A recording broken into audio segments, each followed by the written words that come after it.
Bien, chers collègues, il y a encore un parapheur qui tourne pour apposer votre signature, toujours en relation avec le vote du compte administratif. Mais sans plus tarder, nous allons, si vous êtes d'accord, enchaîner sur le deuxième conseil. Et pour cette séance, je vais encore demander un ou une volontaire pour le secrétariat de séance. Qui se porte volontaire? Séverine Pruffert, merci. Et je repasse la parole à Madame la DGS pour l'appel. Bien, Monsieur Christian Raffa, Rosemary Génaud-Plesdin, Hervé Planchette, Willa Martial, Jackie Esparantero, Marlène Moderne,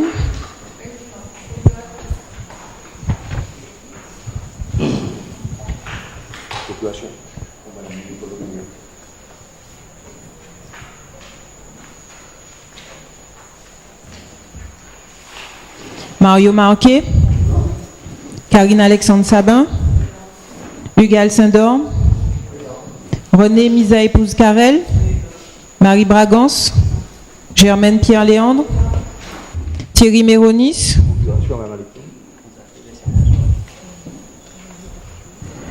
Nicole Rémire, Séverine Pruffert, Raphaël Éloi Blaisès, Michaela Gobalsami propose,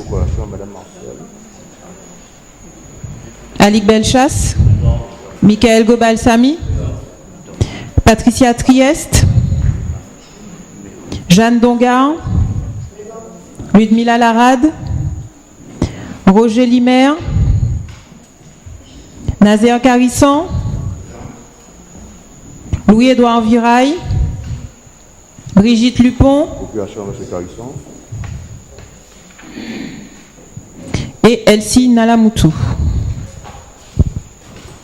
Merci. Donc l'ordre du jour nous amène à aborder, chers collègues, ici plusieurs chapitres. L'administration générale, en point 1, ce sera l'approbation du procès-verbal de la séance du 5 mars, 18h45.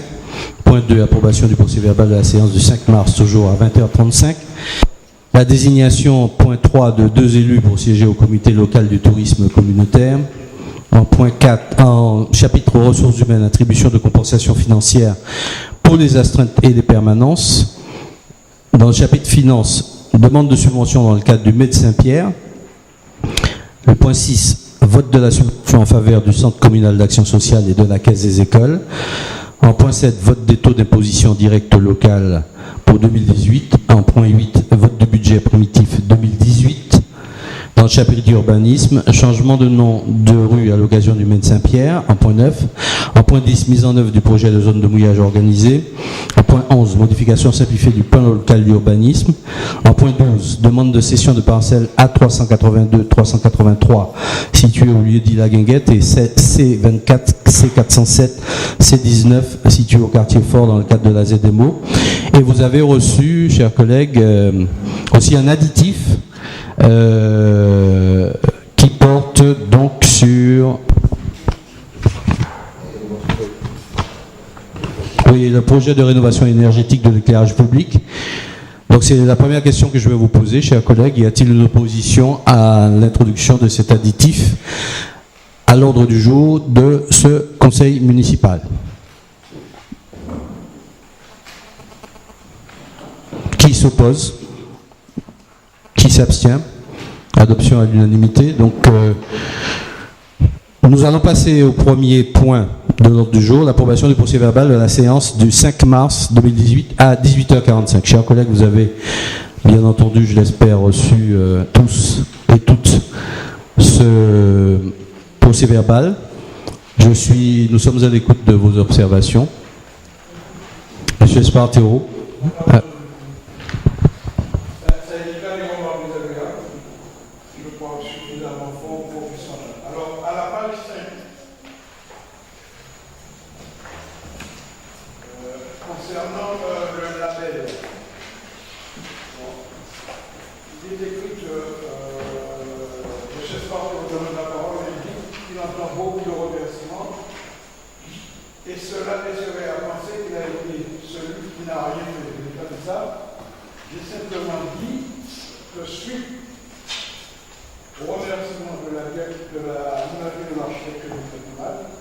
J'ai dit par dépit de ceux qui prétendaient que je n'ai rien fait pendant 2 ans.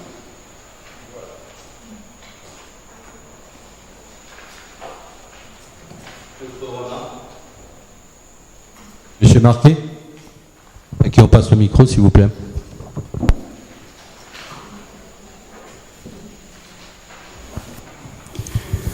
Voilà.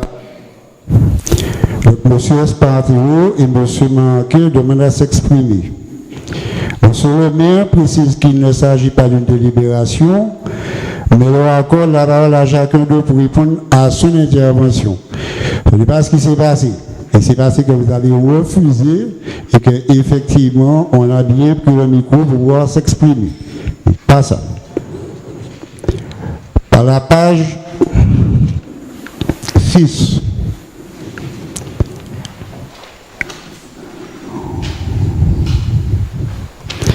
Alors, monsieur le maire répond que oui, cela en train de pénaliser, que monsieur n'a que de faire. L'équipe en place n'est pas à l'origine de tous les problèmes de chantier.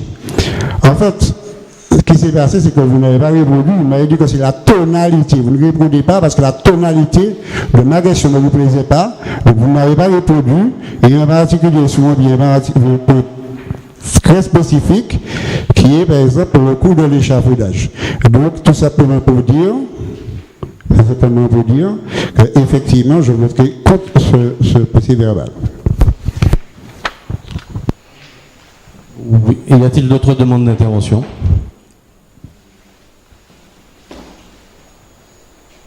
Non? Donc nous passons aux voix. Qui vote contre? Une voix contre. Qui s'abstient? 2 abstentions. Donc adoption de ce procès verbal, moins 2 abstentions et un vote contre. Merci. Deuxième procès verbal de la séance du 5 mars 2018 à 20h35. Vous avez reçu là aussi le procès verbal, chers collègues. Je suis à l'écoute de vos observations.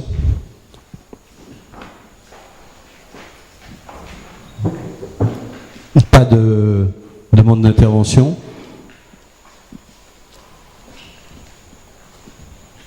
Donc, si vous en êtes d'accord, nous passons aux voix. Qui vote contre? Qui s'abstient? 2 abstentions, 3 abstentions. Adoption à l'unanimité, moins 3 abstentions. Chers collègues, nous passons au point 3, qui est celui qui nous amène à désigner 2 élus pour siéger au comité local de tourisme communautaire. Je passe la parole pour la présentation de ce point à M. Alik Belchas.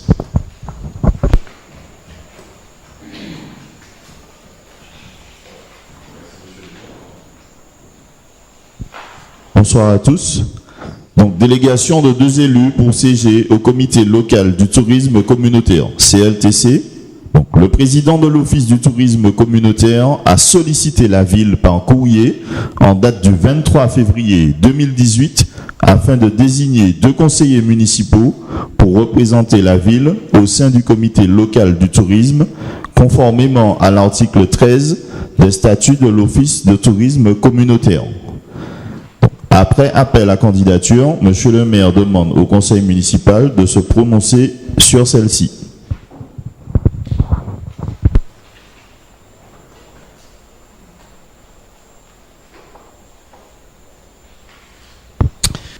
Voilà, donc vous savez comme vous le savez, la Cap Nord a repris la compétence tourisme depuis le 1er janvier 2017 et l'organisation est en train d'être progressivement mise en place. Le bureau d'information touristique dit BIT que nous avons obtenu que Cap Nord mette en place à Saint-Pierre est déjà ouvert et commence à fonctionner. Et dans ce cadre-là, il nous revient de nommer 2 élus pour représenter la ville au sein du comité local qui va faire fonctionner ce BIT. Voilà, donc je voulais savoir si vous n'avez pas de questions, Monsieur Espartero. Oui, c'est une question qui ne concerne pas directement la question. Simplement, il s'avère que mon nom et le nom de 2 autres élus,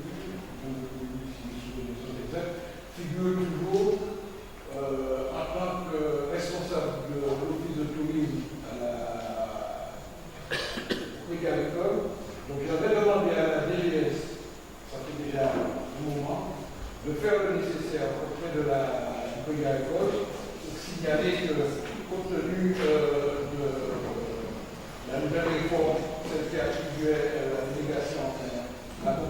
tourisme à Cap-Nord, de faire le nécessaire auprès du Crédit Agricole pour dire que voilà, pour le Crédit Agricole, Jacques Espartero est toujours le président de l'Office de tourisme, avec compétence, puisqu'il y a un litige. Donc, j'aimerais que cette situation soit, comme vous avez pu le faire concernant les délégations, j'estime que cette situation doit être clarifiée. Je peux répondre là-dessus, ou alors pour être plus précis, passer la parole à Madame la DGS ou Madame la responsable du... Madame Ponta. Vous pouvez répondre à cette question, s'il vous plaît. Parce que je veux que Madame Ponta d'abord apporte des précisions sur la situation actuelle dans laquelle se trouve l'Office du tourisme de l'ex-Office du tourisme, parce qu'il n'est plus fonctionnel. Nous sommes maintenant dans le cadre de l'Office du tourisme communautaire. Donc effectivement, il y a un contentieux qui se poursuit. Je voudrais qu'elle me fasse un point sur la situation actuelle, simplement juridique. Donc, en effet, il y a un contentieux concernant l'Office de tourisme qui concerne une ligne de crédit budgétaire qui avait été accordée à cet organisme. Il y a une décision de justice qui a été rendue par le tribunal de grande instance qui condamne cet office à rembourser les sommes. La situation, elle est donc, c'est là figée, on va dire, pour le moment dans le temps. C'est-à-dire que l'office, en tant que tel, n'existe plus. Enfin, il n'y a plus à faire des actions, notamment de changement du bureau ou quoi que ce soit, puisque sa situation n'a pas été clairement définie à l'heure qu'il est par la situation juridique, hein, je parle. Donc en fait, là, pour votre demande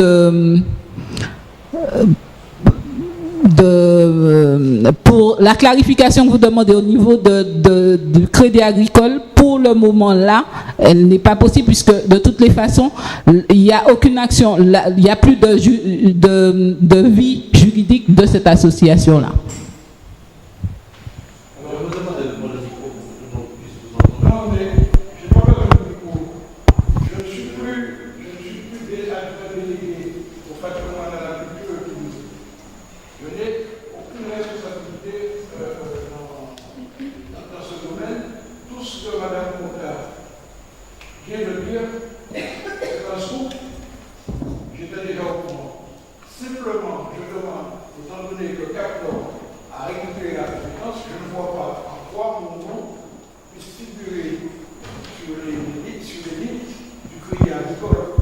C'est simplement, j'avais demandé à Madame la DGS de faire le nécessaire, pas par convenance, c'est tout simplement parce qu'à côté du 1er janvier 2017, la compétence du tourisme revenait à Cap-Nord. Donc il suffisait simplement de dire, d'envoyer un courrier et d'expliquer au Crédit Agricole, voilà.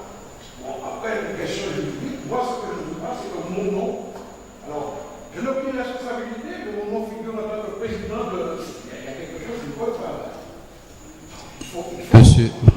Monsieur Espartero, j'ai bien entendu votre demande. On va vérifier s'il y a votre nom traîne encore quelque part. Mais Madame Ponta a très clairement répondu que cet organe n'a plus d'existence juridique. Donc, si ça peut vous rassurer, votre responsabilité juridique, même si votre nom traînait quelque part, n'est plus engagée. Et le premier organisme à le savoir, c'est bien le Crédit Agricole qui a attaqué l'Office du tourisme pour que l'Office lui rembourse l'argent. Donc votre nom n'est cité nulle part dans les jugements qui ont été rendus, si ça peut vous rassurer. Non mais attendez, je peux me permettre de répondre s'il vous plaît ? Je vous dis que sur les documents officiels de tout ce qui est revenu depuis quelque temps, votre nom ne figure nulle part. Donc nous allons nous assurer de savoir si dans une base de données quelconque du Crédit Agricole, votre nom y est encore. Mais je dis que le premier des interlocuteurs qui sait ce qui s'est passé et qui se passe dans l'Office du tourisme, c'est bien le Crédit Agricole, puisque c'est le Crédit Agricole qui attaque l'ex-office du tourisme, donc qui sait parfaitement à qui s'adresser dans ce contentieux que nous sommes en train de gérer, l'un des nombreux contentieux que nous avons trouvés lorsque nous sommes arrivés. Nous allons donc nous assurer que votre nom n'est plus dans les bases de données du Crédit Agricole. Voilà. Même si je ne ma responsabilité n'est pas engagée, je vous garantis à l'heure, je vous dis que mon nom, je suis toujours président. D'accord. Bon, eh bien, nous allons encore une fois... Bien, madame. Bien, monsieur. À partir de là, on a bien entendu que vous voulez que votre nom soit effacé. Bon, voilà. Mais vous êtes plus renseigné que nous, visiblement. Moi, je n'ai vu aucun document portant votre nom, mais c'est pas grave. On va s'assurer que tout a été effacé. Bien. Y a-t-il d'autres demandes d'intervention sur cette question?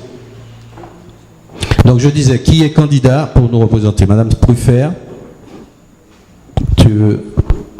Madame Génaud et Madame et Monsieur Éloi Blaisès. Tu me tiens? Bon. Madame Génaud se retire au profit de Monsieur Éloi Blaisès. Madame Séverine Pruffert et Monsieur Éloi Blaisès sont candidats pour nous représenter au sein de ce comité local du tourisme. Quel autre candidat est volontaire? Personne. Donc, nous saluons d'arriver Madame Patricia Trieste. Bonsoir. Et donc, nous passons donc au vote, si vous le voulez bien. Qui vote contre la candidature? Une par une, s'il vous plaît. Qui vote contre la candidature de Madame Pruffert? Qui s'abstient? Une abstention. Donc, candidature adoptée. Qui vote contre la candidature de Monsieur Éloi Blaisès? Qui s'abstient? Une abstention. Candidature retenue. Merci beaucoup. Nous passons donc au deuxième point, qui est un point du chapitre ressources humaines, attribution de compensation financière des astreintes et permanences. Je passe la parole à Monsieur Éloi Blaisès. Bonsoir. En sa séance du 19 mars 2018, le comité technique a émis un avis favorable au paiement des astreintes et permanences aux agents de la collectivité concernés par ces dispositifs. Le maire propose ainsi de verser une compensation financière pour les astreintes et les permanences aux agents titulaires et non titulaires catégorie A, B, C de la filière technique et des autres filières, conformément au décret 2005-542 du 19 mai 2005, relatif à la rémunération ou la compensation des astreintes et des permanences dans la fonction publique territoriale. Le paiement pour la filière administrative prend effet à compter du 1er janvier 2018 pour les autres filières techniques et police municipale à compter du 5 février 2018. Le coût de la mise en œuvre du dispositif s'élève à environ 45 000 € pour l'année, astreintes et interventions comprises. Ceci étant exposé, le maire demande aux membres du conseil municipal d'approuver cette proposition. Donc, information supplémentaire. C'est une information qui a été validée donc, par le comité technique, qui a donné un avis favorable à cela. Simplement, nous avons voulu rémunérer aujourd'hui les astreintes, mettre à niveau la filière essentiellement administrative, parce qu'on s'est retrouvé face à une paupérisation des volontaires pour les astreintes, notamment le week-end, et qui amenait justement à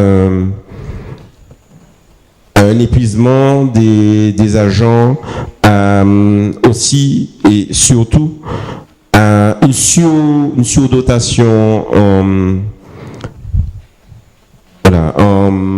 en récupération, merci, en jour de récupération, qui faisait qu'au bout d'un moment, le système se serait grippé. Donc, pour pouvoir pallier aux jours de récupération, il n'y aura plus de jours de récupération, mais ces jours d'astreinte seront rémunérés. Donc, ça permet de garder la mobilisation de ces agents.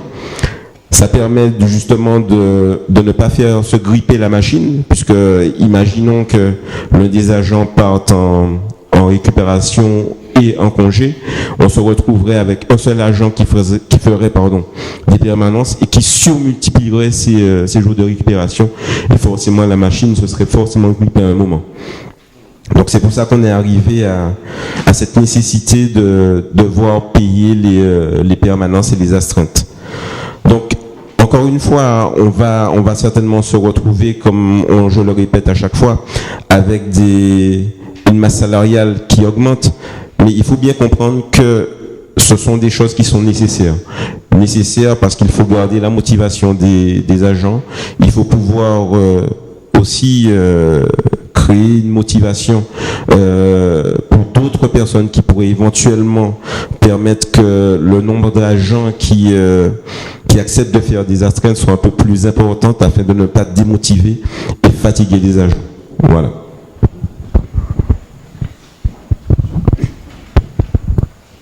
Merci beaucoup. Monsieur Blaise, y a-t-il des questions? Monsieur Carissan.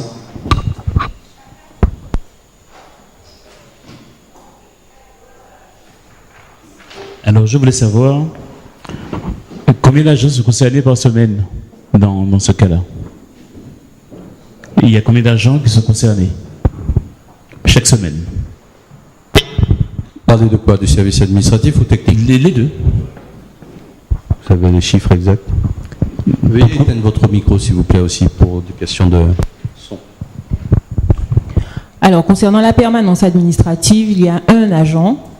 Concernant la police municipale, il y a une astreinte de décision et une astreinte d'exécution, donc les agents sont au nombre de 2, et il y va de même pour le service technique, et ça tourne chaque semaine. Donc ce sont des précisions qui sont apparentées chaque week-end sur une fiche, effectivement, qui est transmise à l'ensemble des personnes qui seraient susceptibles de rentrer en contact avec ces permanences, ces astreintes.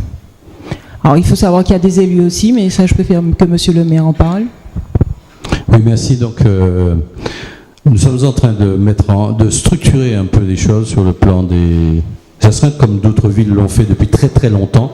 Nous sommes arrivés en responsabilité et il n'y avait que les élus qui étaient d'astreinte. Et sachant que et un élu et un administratif, mais sur le plan des services techniques, par exemple, on ne savait pas à qui s'adresser quand il y avait un problème.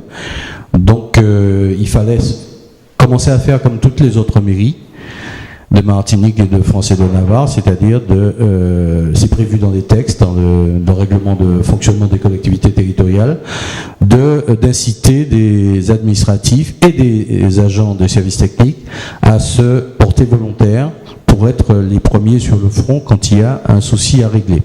Donc, à côté des élus, maintenant, nous avons sur le tableau des astreintes à la fois un administratif, pour les documents d'urgence à rédiger, et aussi un cadre des services techniques ainsi qu'un agent d'exécution pour le week-end. En semaine, c'est uniquement un cadre.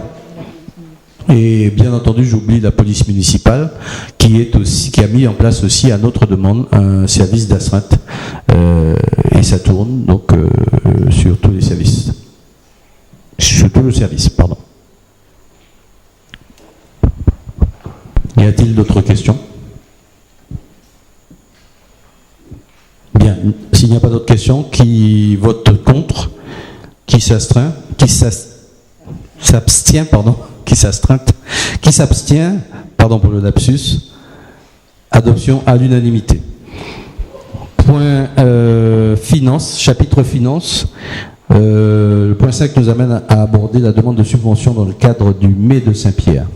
Donc je passe la parole pour cela à Madame Rila Martial, en charge des événementiels. Merci Monsieur le maire, bonsoir à tous. Les commémorations du mois de mai constituent un événement majeur pour la ville de Saint-Pierre et un rendez-vous incontournable pour l'ensemble de la population martiniquaise. Un programme riche et ambitieux a donc été élaboré par les services culturels et patrimoine de la ville, composé de conférences, marchés, pièces de théâtre, expositions, concerts, événements sportifs, etc. Le coût total de la manifestation est de 140 241 €, ne pourra être assumé par la ville.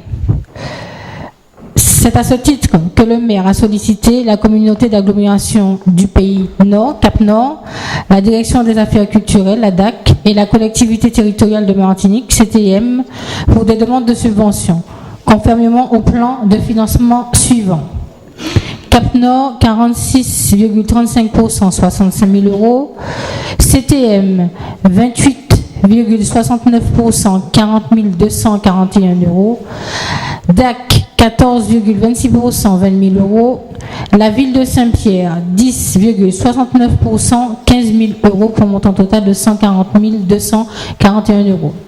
Le maire demande donc au conseil municipal d'approuver le programme de l'édition 2018 du Mets de Saint-Pierre, d'approuver le plan de financement tel que proposé.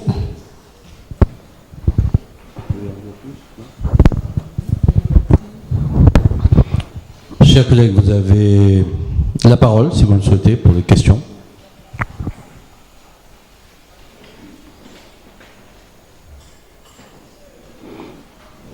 Juste pour étoffer, tu ne l'as peut-être pas dit, Rila. Donc cette année, c'est le Mets de Saint-Pierre, intégralement, qui a été labellisé par Cap Nord. Et donc, à ce titre, nous avons droit à un financement particulier, englobant la communication. Et donc, nous espérons donc la CTM ainsi que la DAC vont apporter leur contribution avec le Cap Nord, parce que cette année est particulière, c'est le 170e anniversaire de l'abolition de l'esclavage, et le programme du Mets de Saint-Pierre a été fortement teinté de cette thématique-là pour l'année donc 2018. Donc un très beau programme, je tiens à féliciter l'équipe qui l'a élaboré. Maintenant, il ne reste plus qu'à trouver des sous, quoi. Mais voilà, donc vous avez la parole si vous le souhaitez. Pas de questions ? Pas de questions, donc nous passons aux voix. Qui vote contre ? Qui s'abstient ? Adoption à l'unanimité. Question suivante, c'est le vote de la subvention en faveur du Centre communal d'action sociale et de la Caisse des écoles. Je passe la parole à Madame Karine Alexandre Sabin.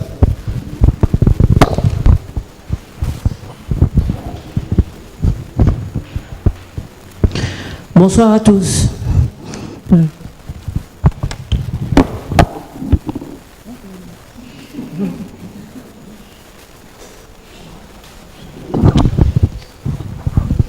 Les débats d'orientation budgétaire de ces deux entités ont eu lieu récemment, laissant apparaître quelques modifications à prévoir dans la structure budgétaire de celle-ci. La commune doit donc tenir compte des dites modifications qui se traduisent dans le montant des subventions qui leur seront attribuées de la manière suivante. La Caisse des écoles, section de fonctionnement, 126 000 €, section d'investissement, 59 900 € 45, CCAS, section de fonctionnement, 40 000 €. Le maire demande donc au conseil municipal d'approuver le montant des subventions attribuées à la Caisse des écoles et au CCAS tel que proposé.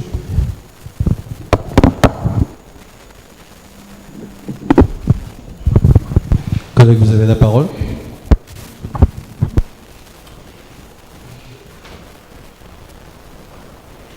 Je rajouterai qu'une seule chose, c'est que comme les années précédentes, depuis que nous sommes en responsabilité, nous avons tenu à doter la Caisse et le Centre communal d'action sociale d'un budget pour, encore une fois, faire face aux urgences sociales auxquelles les Piroutins sont confrontés, même si la CTM a décidé de rapatrier l'aide sociale à son niveau. Donc nous ne pouvions pas rester insensibles à ce que nous observons au quotidien pour notre population. Donc nous avons choisi délibérément de maintenir cette enveloppe, même si elle n'est pas conséquente, mais ça nous permet de faire face aux premières urgences. Donc s'il n'y a pas de questions, donc nous allons, je suppose que vous avez pleinement les informations qui vont vous permettre de vous prononcer. Qui vote contre ? Qui s'abstient ? Adoption à l'unanimité. Le point suivant nous amène à voter les taux de subvention directe locale pour 2018. Et je passe la parole à M. Hervé Planchette. Bonsoir. Pour la deuxième année consécutive, la ville a fait le choix de ne procéder à aucune augmentation de ses taux d'imposition. Malgré les conseils de l'AFD, Agence française de développement, et de la cellule de réseau d'alerte, le maire a opté pour la recherche de nouvelles recettes pour alimenter la section de fonctionnement en recettes. Aussi, les taux proposés sont ceux de l'exercice 2017 présentés ci-dessous. Taxe d'habitation 18,86%, taxe foncière sur les propriétés bâties 23,93%, taxe foncière sur les propriétés non bâties 26,16%, pour une recette fiscale prévue de 1 056 800 €. Le maire demande donc au conseil municipal d'approuver le taux d'imposition pour 2018 tel que présenté. Collègue, vous avez la parole.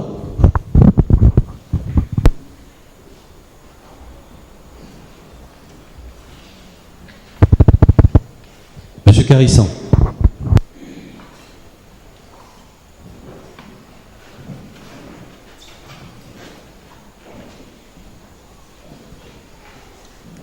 Concernant la taxe d'habitation, 18%, l'État a décidé de supprimer une partie des taxes d'habitation. Est-ce que vous avez tenu compte de ça pour cette année? Oui. Je passe la parole à Madame la DGS. Alors concernant la taxe d'habitation, on l'a évoqué lors du débat d'orientation budgétaire. Si effectivement il y a une conséquence directe pour l'administré, il n'y en a pas pour les villes puisqu'il ne s'agit pas d'une exonération de la taxe d'habitation mais un dégrèvement. Donc l'État va se substituer aux administrés et donc cette recette va tout de même être versée aux collectivités.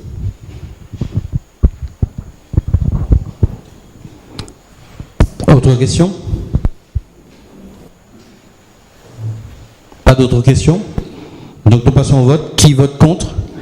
Qui s'abstient? 2 abstentions. Vote à l'unanimité, moins 2 abstentions. Point suivant, c'est le vote du budget primitif 2018. Chers collègues, là aussi, vous avez reçu les documents qui tracent notre budget 2018. Donc, ce que nous souhaitons faire, ce que nous voulons voir, comment nous voulons voir évoluer notre ville, parce que le nerf de la guerre, ce sont les finances. Donc c'est un budget contraint encore, hein, mais qui, c'est pas notre seule volonté. Attendez, il est entre la volonté, comme les premières lignes l'indiquent, de terminer l'apurement des déficits hérités sans augmentation des impôts et de poursuivre les grands programmes d'investissement engagés. Donc effectivement, c'est un contexte d'extrême tension budgétaire, mais nous ne sommes pas les seuls. Comme vous le savez, hein, toutes les collectivités sont confrontées à faire un exercice d'équilibre. Nous n'avons pas choisi, chers collègues, vous le savez, de venir ici depuis 2015 seulement gérer comptablement la situation de la ville. Effectivement, la ville, nous l'avons trouvée en réseau d'alerte. Effectivement, il y avait un déficit affiché, mais comme vous le savez, il y avait beaucoup de factures dans des tiroirs qui n'étaient pas enregistrées. Nous avons trouvé également énormément de contentieux que nous réglons petit à petit. J'en veux pour preuve 2 contentieux. Celui de la sécurité sociale qui nous réclamait 540 000 €. Nous avons bataillé dur. Ça nous engage, ça nous amène à prendre, à débourser des frais de juristes, d'avocats. Mais ça n'est pas pour rien puisque nous sommes passés de 540 000 € réclamés par la sécurité sociale à 151 000 € en finale à payer tout de même. Donc ça veut dire qu'il va falloir que nous devons trouver 151 000 € comme ça d'un contentieux que nous avons hérité. Mais je veux parler aussi d'une certaine affaire Féderbe de Saint-James. C'était à peu près la même somme, 560 000 €. Et nous avons bataillé dur avec encore une fois des frais d'avocat pendant des mois pour arriver à 54 000 euros sur les 560 000 euros que cette famille nous réclamait. Donc je veux dire simplement que si toutes les factures qui étaient dans des tiroirs, plus ces deux contentieux, avaient été inscrits budgétairement comme la règle le veut, quand on est menacé de devoir payer en justice des sommes pareilles, il faut budgéter, il faut mettre en provision à minima la moitié, mais en tout cas, on ne peut pas faire comme si de rien n'était. Surtout quand on n'est pas allé, on n'a pas répondu aux convocations du tribunal de la sécurité sociale, comme c'était le cas. Donc rien qu'avec ces deux contentieux, je ne parle pas des autres, la ville aurait dû être sous tutelle.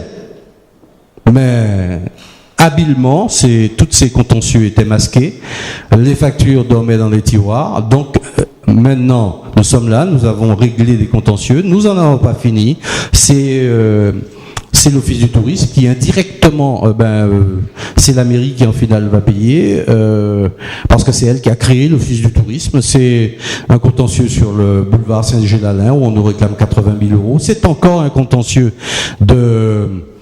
lié au terrain, à l'assiette de la déchetterie qui a été rétrocédée par la ville de Saint-Pierre en 2012 à Cap-Nord, alors qu'elle avait peu de temps avant fait en sorte qu'une personne privée puisse devenir propriétaire de cette parcelle alors qu'elle était déjà une déchetterie, mais par l'acquisition trentenaire. L'expression exacte, c'est la prescription trentenaire. Donc je récapitule. On peut trouver toujours que notre fonctionnement n'est pas au top, mais quand on sait que une déchetterie qui a été mise en place par le SCCNO dans les années 80 et on accorde une acquisition trentenaire, une prescription trentenaire à quelqu'un de privé, donc il devient propriétaire d'une déchetterie, mais à peu près un an après, on rétrocède la même déchetterie à Cap-Nord pour qu'elle puisse servir d'assiette c'était une décharge, dans les années 80. Et pour que Cap-Nord en fasse une déchetterie, on lui rétrocède un terrain qu'on avait déjà reconnu comme étant propriété privée. Eh bien voilà, donc ça veut dire que la personne qui était propriétaire du terrain, en bonne et due forme, attaque la mairie de Saint-Pierre pour lui demander près de 100 000 euros de dommages et intérêts, parce qu'entre-temps, on a rétrocédé à Cap-Nord son terrain. Voilà donc ce genre de choses que nous avons à régler, et bien entendu le tas de factures qui s'élevaient un peu plus de 2 millions d'euros qui étaient dans les tiroirs, que depuis 3 ans, on est en train de purger au fur et à mesure, ce qui explique en grande partie le déficit que nos comptes affichent encore. Je veux, à titre d'exemple, pour concrétiser très clairement les choses, dire que dans les comptes de l'année 2017 ont été inscrits subrepticement 74 000 euros, vous m'entendez bien, 74 000 euros de factures d'eau de la SME datant de 2014-2015. Nous les avons encore payés en 2017. Ça veut dire que nos comptes actuels sont pollués, ou tout du moins non, l'expression n'est pas bonne. Nous apurons les charges qu'on nous a laissées. Je veux aller jusqu'au bout, parce que il faut être concret, sinon on dira après que je dis ce que je veux. J'ai les factures là, des exemples de factures qui ont été inscrites dans les comptes de 2017, qui sont passées dans les comptes de 2017 et qui datent de 2014-2015 de la SME, 18 393,05 € pour un compteur du côté du musée, à côté musée, rue Victor Hugo. Deuxième facture de 10 007,63 € du stade rue Hurtaud. Et encore une facture de 20 105,95 € pour 6 mois de consommation, toujours à côté du musée rue Victor Hugo. Voilà des exemples de factures qui sont passées dans les comptes 2017. Alors vous comprenez qu'avec ça, on ne peut pas avoir des comptes au vert. Mais ça n'est toujours pas encore notre gestion intégrale. Ça, c'est concret. Le mandat, il est là. Le total, 74 452,41 €. vienne constater qui veut. Donc à partir de là, malgré le fait que nous avons ces déficits à hériter de la mandature précédente, nous avons effectivement, une fois arrivés, procédé à une augmentation d'impôts, mais nous avons décidé depuis de ne plus toucher aux impôts et de faire des efforts encore de contrainte sur nos propres dépenses, tout en allant chercher les moyens de poursuivre les investissements engagés. Les chantiers qui étaient engagés avant nous les avons terminés, tant bien que mal, avec quelquefois beaucoup de mal, parce que nous avons aussi, pour des questions de butoir, de date butoir de l'Europe, perdu les financements européens. Nous sommes allés chercher des façons de faire qui ne coûtent rien à la municipalité. Donc tous les jours, nous nous exerçons à faire avancer la ville malgré cette situation difficile. Nous aurions pu tout simplement nous asseoir, nous mettre à compter les sous, et puis dire nous pas de l'argent, nous ne pouvons pas faire rien, nous trouver déficit, etc. Et c'est bien ça qui désoriente certaines personnes qui disent ah ouais, il y a dit il n'y a déficit, mais il y a agit quand même.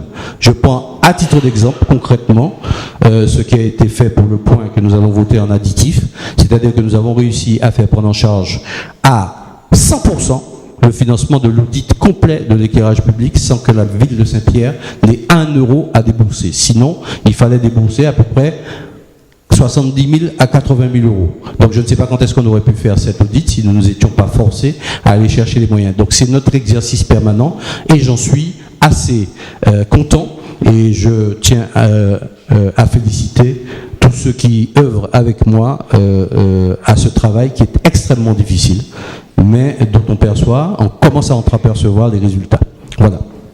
Vous avez la parole, chers collègues, sur ce budget.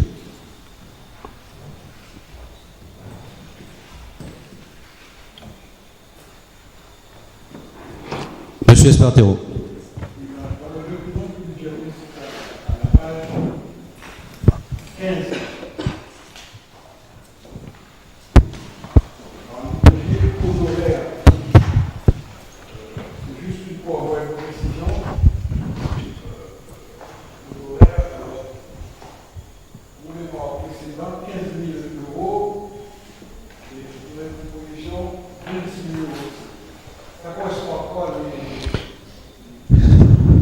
Je passe la parole à M. Koussou pour être très précis. Oui, bonsoir. Alors, le poste 62-26, c'est bien de cela qu'il s'agit, honoraire. En général, c'est une imputation sur laquelle vous allez voir figurer tout ce qui est quand on fait appel à des cabinets extérieurs, des cabinets d'avocats, par exemple. Monsieur le maire parlait de frais d'avocats. C'est là que vous allez trouver ça. Vous allez trouver ça dans des natures de ce type. Donc, c'est ni plus ni moins l'accroissement compte tenu des affaires qui restent à payer et qui sont en cours d'instruction. Le cabinet d'avocats, ce sont ses honoraires. Et puis, parce qu'il n'y a pas que l'avocat, il peut s'agir aussi, on peut consulter une entreprise, ne serait-ce que le diagnostic dont on parlait, on peut consulter une entreprise qui va nous sortir un diagnostic, mais cette fois-ci qui n'est pas suivi de travaux. Vous allez trouver ça dans cette nature-là. Voilà. Voilà, monsieur le maire. Merci, monsieur Goussou. Monsieur Espartero. Mais je regrette que vous ne payiez pas, parce qu'on ne va pas vous entendre sur...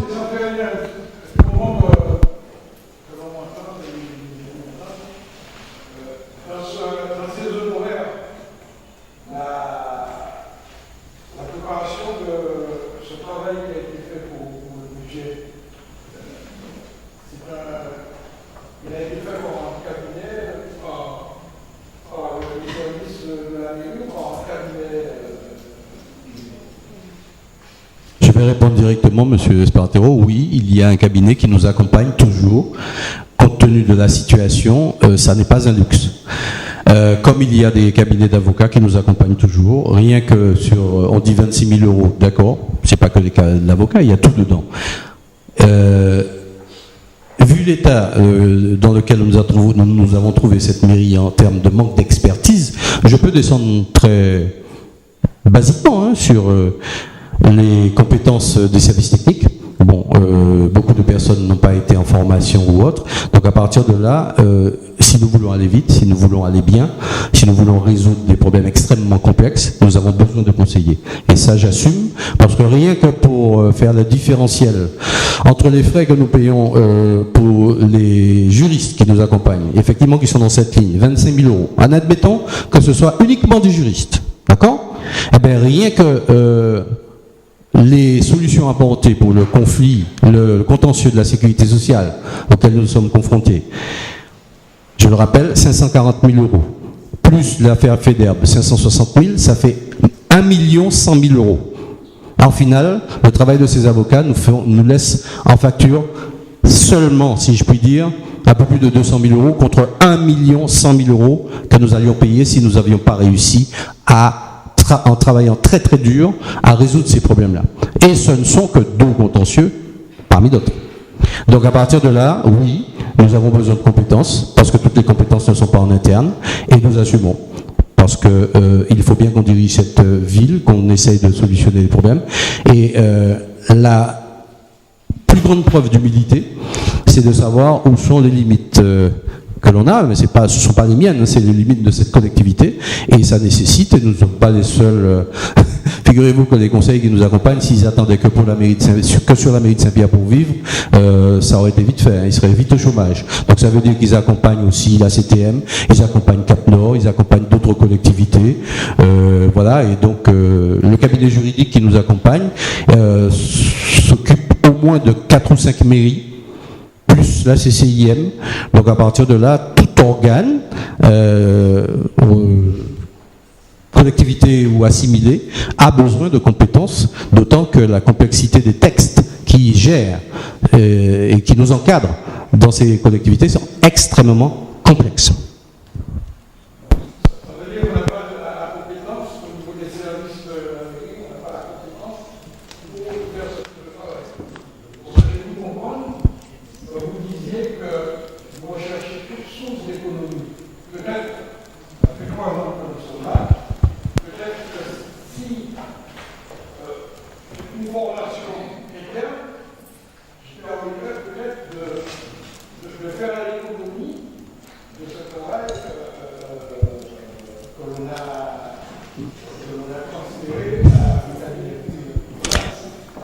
Oui.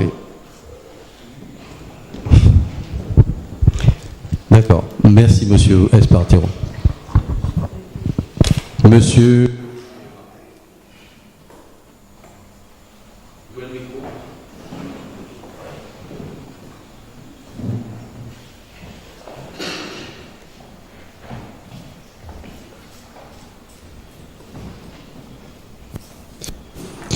Je comprends l'inquiétude du collègue Espartero, parce que je me rappelle qu'on avait payé un expert 14 000 €. Effectivement, il nous avait demandé de chercher tout moyen de faire des économies. Et c'est vrai que l'ancienne mandature qui a tant de défauts, qui nous a laissé tant de déficits, effectivement, apparemment, faisait ce travail lui-même. Donc, tu n'avais pas encore à faire une dépense supplémentaire. Mais bon, c'est dit, j'ai entendu, c'est très bien. Je voulais juste poser quelques questions encore. Alors, à la page 15, je vois entretien, réparation, voirie.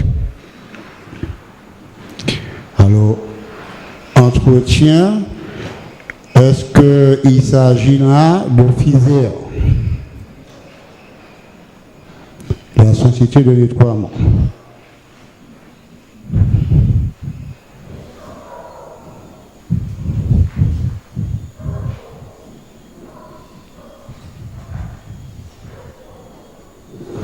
Vous avez une réponse, hein? Vous aviez terminé vos questions, vous êtes toujours avec non, mais justement, ça me permettrait de continuer. Si c'est FISER, ça me permet de continuer. Si c'est pas FISER, effectivement. Non, mais continuez et on vous répondra globalement. Je ne vais pas établir un dialogue avec vous. D'accord. Alors, Parce que je vois qu'en 2017, on a dépensé 724 000 euros et cette année, on tombe à 199 000 euros. Qu'est-ce qui permet d'avoir une telle diminution comme ça sur tout ce qui est entretien et réparation de la voirie? Première question. Vous voulez répondre, M. Coussou?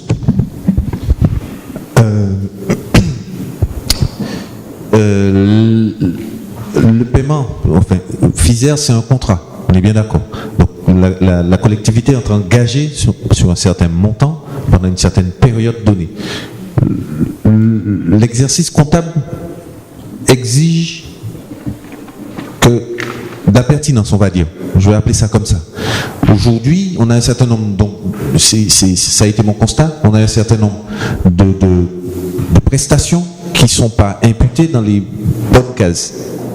Donc, il y a un redéploiement de certaines sommes sur d'autres natures qui conviennent mieux à la nature de la prestation. Voilà. FISER sera toujours payé. On passe de 524 à 199. C'est simplement parce que ces sommes ont été redéployées sur d'autres natures qui concernent mieux leurs prestations.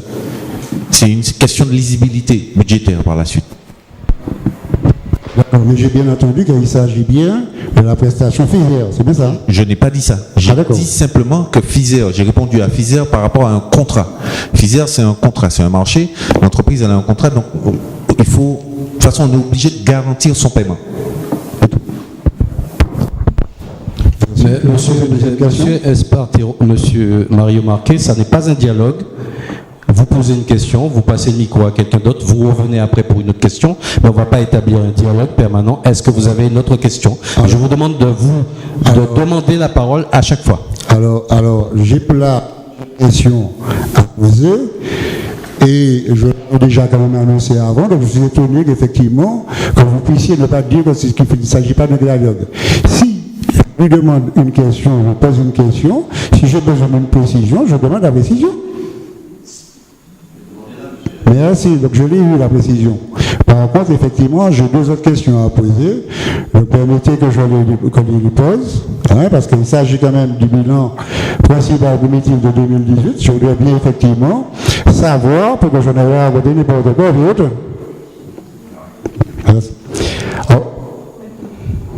D'accord.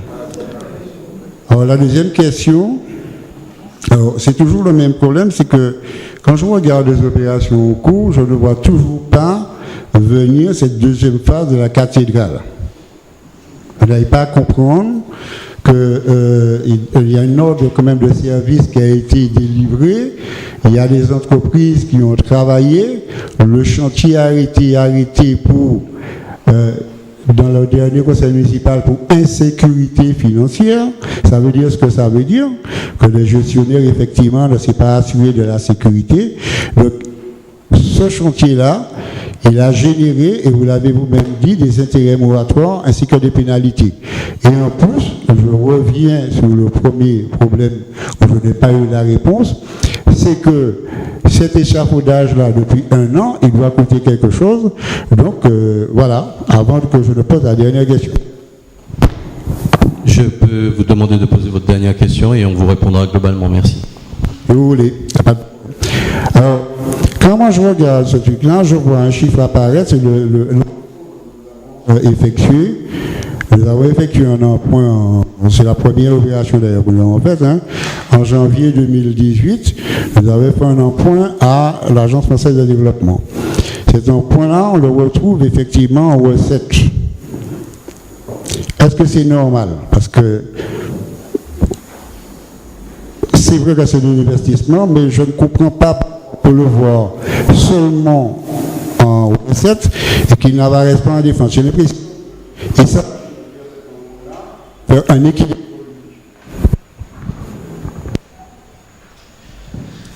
Je vais répondre par la question la plus simple, c'est-à-dire la deuxième. Je peux voir le micro rapatrié au service de d'autres personnes, c'est possible? Merci. Au service de d'autres personnes, parce que Je suis désolé, mais nous on fait... Monsieur Mario Marquet, je vous demande... J'ai envie de dire que le conseil municipal que nous avions avant, sous la mandature précédente, il n'y avait pas de micro, c'était plus simple. Donc à partir de là, il faut qu'on s'habitue au fait parce que dans les vrais conseils municipaux, nous avons chacun un petit bouton où on demande la parole automatiquement. Là, nous faisons avec les moyens du bord, parce que nous voulons que les gens nous entendent, parce que ce n'était pas le cas avant. Nous avons décidé d'enregistrer aussi pour que tout le monde puisse savoir ce qui se dit et se fait. Mais à un moment donné, ça n'est pas un dialogue que l'on instaure. Donc il y a des règles. Et je voudrais qu'on essaye de se les respecter. Il y a un règlement intérieur pour ce conseil, je vous le signale. Je vous invite à le relire. Donc à partir de là, la deuxième question, je confirme que c'est moi qui ai signé la convention et que l'emprunt de l'AFD qui a été fait, et il n'y en a eu qu'un de fait, d'accord, il n'est pas fait pour l'année 2018, même si ça a été signé sur l'année 2018, mais il concernait les comptes de 2017. Voilà. Donc, à partir de là, ça a été inscrit dans les comptes 2017, sauf si je me trompe. Et il s'agit bien d'utiliser cet argent pour de l'autofinancement de nos projets. Donc, pour de l'investissement. À partir de là, la comptabilité publique a ses règles, elle fonctionne comme elle fonctionne. Il n'y a pas deux caisses, il n'y en a qu'une. À nous de savoir ce que nous faisons avec. Mais ça, c'est de l'exercice comptable qui nécessite aussi des compétences. Parce que moi, j'entends bien que la gouvernance précédente de la mairie de Saint-Pierre n'avait pas d'experts. Ben, on en connaît le résultat. Non seulement il y avait un déficit monstrueux avec des factures dans des tiroirs, ce qui n'est pas non plus la règle dans la comptabilité publique. Il y avait des contentieux de partout parce qu'on n'avait rien respecté, qu'on ne suivait pas les dossiers. Il y avait donc aussi... Par contre, il y avait des élus qui touchaient leurs pleines indemnités à 100%. Donc il n'y a pas de souci. Seulement on a vu l'état de la ville qui nous a laissé. D'ailleurs, si les Pirotins avaient jugé que l'exercice précédent était au top, on ne serait certainement pas là aujourd'hui autour de la table. Donc moi, je veux bien copier, mais ce qui marche. D'accord ? Je préférerais à la limite copier la ville du Marin. D'accord ? Qui a été sous tutelle pendant 10 ou 15 ans. D'accord ? Quand on voit la ville du Marin, les Marinois n'ont pas envie de changer de maire. Donc c'est pas juste être sous tutelle ou je sais pas quoi qui conditionne la satisfaction d'une population, c'est ce qu'on fait et dans quel état on laisse la ville. En tout cas, celle que nous avons retrouvée n'était pas en état suffisant. La preuve, c'est que les Pirotins ont voulu changer de gouvernance. Donc je dis bien, l'AFD ne prête aux collectivités, pas uniquement aux communes, que pour l'investissement, pas pour le fonctionnement. Maintenant, je passe la parole à M. Koussou pour la première question, qui était, me semble-t-il, concernait la cathédrale ou voilà, les financements de la phase 2. Vous pouvez nous apporter la réponse ? Alors, ce qui était vrai pour le compte administratif trouve une autre traduction dans le BP. Je m'explique. La réglementation M14 nous impose d'avoir toutes les notifications du plan de financement, c'est-à-dire que tous nos partenaires financiers doivent nous répondre de manière certaine et avoir un écrit sur le niveau d'aide qu'ils vont nous apporter pour pouvoir inscrire l'opération en recette dans le budget. Ça, c'est une partie recette d'un investissement. Bon, s'il fallait le faire aujourd'hui, on aurait très bien pu le faire. Cet exercice, on aurait très bien pu le faire. Sauf que il paraît difficilement concevable que l'on puisse inscrire une dépense de quasiment 1 million, 2 millions, sans avoir le plan de financement totalement notifié. Personnellement, je ne pense pas que j'aurais pu conseiller monsieur le maire d'aller dans ce sens. Donc nous avons discuté et on s'est dit que l'on va au fur et à mesure de l'année, parce qu'il y a encore des dispositifs qui existent, qui ont été mis en place par le législateur, on pourra revenir devant le conseil municipal, cette fois-ci sous forme de décision modificative, et venir apporter la traduction de cette opération avec les crédits qui viennent en face, tant en dépenses qu'en recettes. Voilà. Monsieur le maire.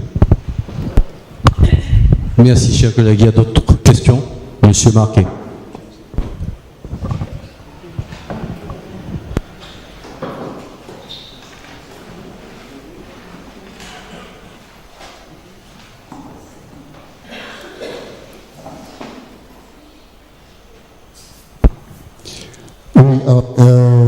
j'ai bien entendu, monsieur le maire, et je reviens toujours au même problème, c'est que l'opposition, effectivement, n'a que très peu de temps de parole pour pouvoir s'exprimer. On en est à là.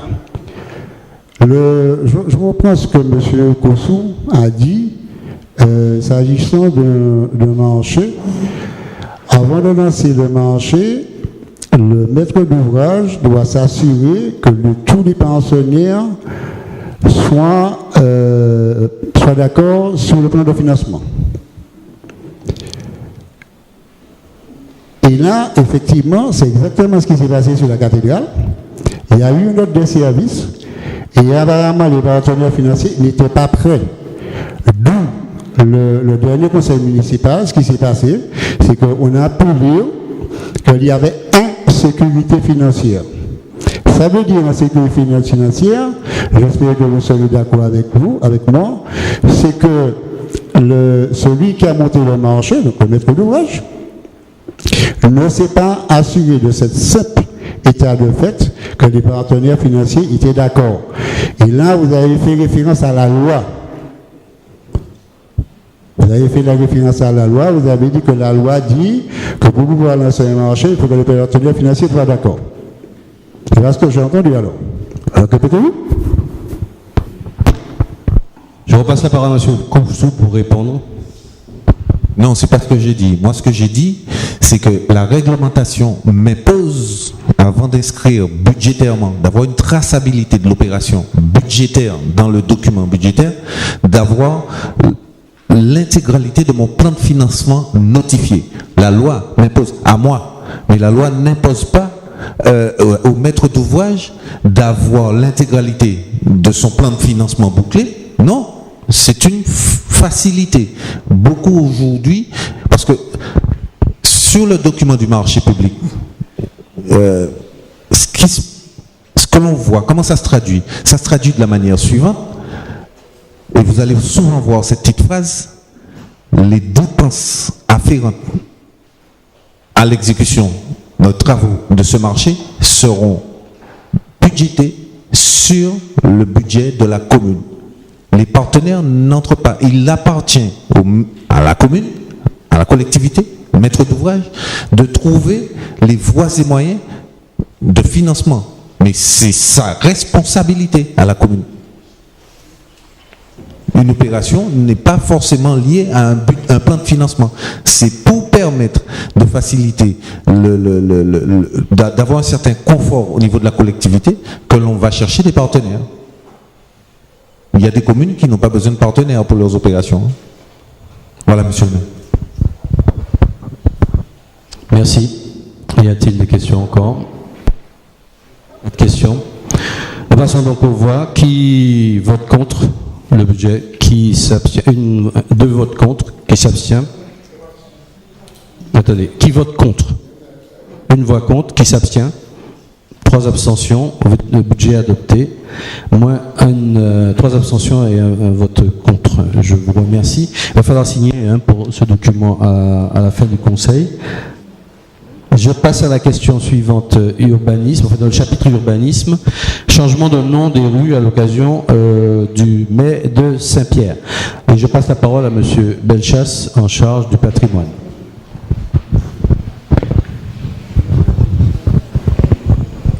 Merci, monsieur le maire. Alors, changement des noms de rue à l'occasion du mai de Saint-Pierre.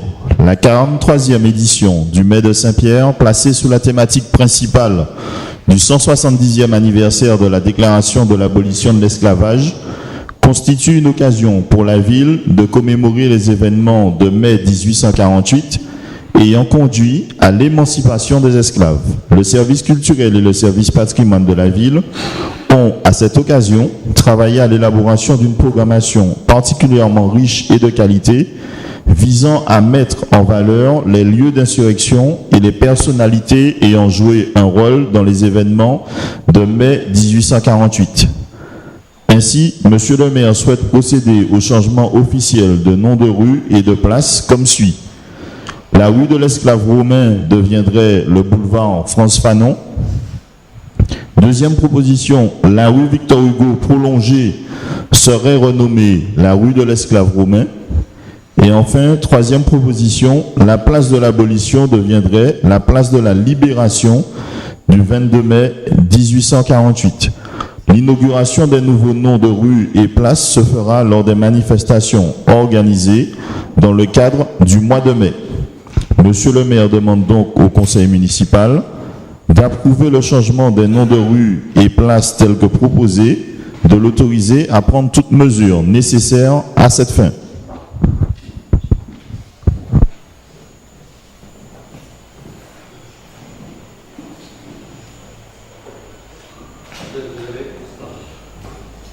Collègue, vous avez la parole si vous souhaitez intervenir.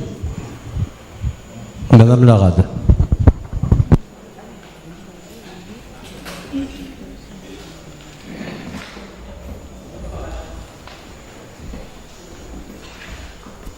Bonsoir à tous. Je dois d'abord vous dire, monsieur le maire, vous êtes aujourd'hui maire de Saint-Pierre. Et vous faites la police comme bon vous semble, avec ou sans micro. Et je ne vous cache pas que j'aime bien parler au micro, parce que je me fais bien entendre, j'adore ça.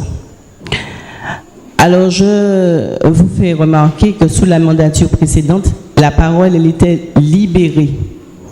Et ça en toute démocratie. Et vous en savez quelque chose.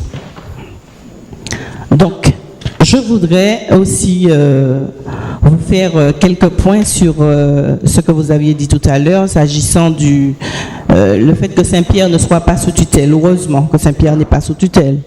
Parce que, monsieur le maire, vous étiez conseiller municipal quand nous sommes arrivés dans la ville de Saint-Pierre, tout comme nous-mêmes. Donc cette situation, vous ne la découvrez pas. Vous, chers collègues autour de la table, malheureusement, c'est une situation que vous découvrez. Et monsieur le maire, il savait où il mettait les pieds et il connaissait la situation de la ville. Donc, je l'entends à chaque fois, à chaque conseil municipal, et c'est un petit peu lourd de venir. C'est pas que ça m'empêche que je suis gênée d'entendre ça, pas du tout. Mais d'entendre comme pour masquer une incompétence ou je sais pas, une manière de ne pas savoir faire les choses, de rappeler à tous les coups à l'ancienne, non, maintenant vous êtes maire de Saint-Pierre, je suis très fière d'être conseillère, je suis conseillère de Pierrotin, je ne considère pas. Est-ce que je peux me permettre? Oui, monsieur. Nous sommes sur un point particulier de l'ordre. Oui, mais je voulais juste faire cette petite parenthèse, cette petite parenthèse. Vous me rassurez. Donc, je termine, juste pour dire qu'en tant que conseillère municipale, moi je suis un petit peu déçue et dépitée à chaque fois d'entendre le même discours. Donc retroussons nos manches, il y aura beaucoup à faire, autant sur l'entretien, le personnel, etc. C'est pas nouveau. Et on entend le même discours dans toutes les collectivités. C'est pas nouveau à Saint-Pierre. Maintenant, je passe à autre chose. Alors, je voudrais rebondir un petit peu sur la proposition que vous faites, monsieur le maire, sur le choix des noms à baptiser, des rues à baptiser. Donc, je ne suis pas étonnée de votre proposition ce soir de baptiser la place de l'abolition en place de la libération de mai 1848, puisque c'était, vous appelez de vos voeux à l'époque ce choix. Vous voudriez que l'ancienne municipalité nomme place de la libération du 22 mai, cette place qu'on a nommée place de l'abolition. Mais je vais poursuivre. Et si vous permettez, je voudrais vous faire une contre-proposition à votre proposition. Et avant tout, je voudrais vous faire un petit historique du pourquoi du choix l'esclave romain. Alors, le 20 mai 1848, un géreur de l'habitation du champ, Sainte-Philomène aujourd'hui, avait interdit aux esclaves de battre le tambour. L'un d'entre eux, l'esclave romain, passa outre cette interdiction et fut conduit à la prison. Cette arrestation provoqua la colère de nombreux esclaves prévenus par le son des conques de lambi et des tambours. Des groupes armés se formèrent, venant du prêcheur, du Carbet et des environs de Saint-Pierre. Romain fut libéré. Et tous ces événements ont créé beaucoup de remous chez les esclaves. Et le 22 mai, la nouvelle se répandit. À Saint-Pierre, il y eut une émeute. Et devant la détermination de la foule, le gouverneur Rostolan dut le lendemain signer le décret qui abolissait l'esclavage. Donc tout ça pour vous dire qu'à l'époque, Raphaël Martin et son équipe a voulu donner ce nom à cette rue. Et j'ai voulu faire court en retraçant cette histoire, tout simplement pour vous montrer tout le sens qu'avait notre équipe en baptisant cette route de l'esclave roumain. Et à mon avis, il serait plus logique et plus judicieux aujourd'hui de garder ce nom, puisque vous décidez de dénommer une place du nom de place de la libération du 22 mai 1848. Et cette libération, elle a été accélérée par la révolte justement de Roumains. Et mon deuxième choix, mon autre choix concernant le nom de France Fanon, comme vous le savez tous autour de cette table, j'espère, France Fanon est un éminent intellectuel martiniquais, tout comme Aimé Césaire. Il a écrit sur le colonialisme, sur les conséquences humaines de la colonisation et du racisme, dans Peau noire et masque blanc, sur la décolonisation, ses aspects et ses problèmes, les damnés de la terre. C'est un autre livre. Aujourd'hui encore, France Fanon est pris en considération par de nombreux auteurs. Le courant des critiques postcoloniales, je veux lire sans lunettes, pas. Le courant, aujourd'hui, encore, France Fanon est pris en considération par de nombreux auteurs. Le courant des critiques postcoloniales a notamment initié une relecture de l'auteur martiniquais. Et ce soir, ma proposition sera la suivante. Que la place Bertin soit nommée du nom de place France Fanon. Et ainsi, je pense que si nous voulons inscrire le nom de cet homme dans un lieu à Saint-Pierre, il est plus légitime que son nom soit remplacé par le nom du préfet colonial de l'époque, qui était Louis-Henri Bertin. Pour finir, je vous citerai Fanon, nous ne sommes rien sur terre si nous ne sommes pas d'abord l'esclave d'une cause, celle des peuples et celle de la justice et celle de la liberté. Extrait des damnés de la terre. Merci de m'avoir écouté. Bien, j'entends tout ça, mais je vous remercie de votre intervention. Je voudrais quand même, même si nous ne sommes pas dans l'ordre du jour, vous êtes autorisé à faire un préliminaire. Je vais répondre à ce préliminaire parce que je ne peux pas laisser les choses en suspens. Quand on me dit que l'opposition n'a pas la parole, je suis désolé, nous sommes là depuis 18h45, il est 20h30. Les élus de la majorité ne se sont pas beaucoup exprimés. Donc dire que parce que nous avons travaillé simplement en pré-conseil et ils savent de quoi on parle, s'ils avaient envie de poser une question pour informer bon bref, à part leurs interventions pour présenter les points, c'est vous qui parlez. C'est pas de ma faute si vous n'êtes que 4. Donc à partir de là, s'il faut, parce que vous êtes 4, avoir le même temps de parole que 25 personnes ou machin, qui vous laisse parler, je ne sais pas comment on peut résoudre cette équation-là. Et quand vous dites, Madame Larade, que vous aimez le micro et que vous aimez vous exprimer, j'ai pas le souvenir avec M. Planchette de vous avoir beaucoup entendu en 14 ans. Madame Larade, s'il vous plaît, je termine. Permettez. Donc, je m'attendais à ce que vous disiez ça. Non, mais écoutez, mais je fais comme beaucoup autour de cette table. Madame Larade, s'il vous plaît. Donc à partir de là, vous vous exprimez bien, maintenant, c'est très bien, j'en suis satisfait.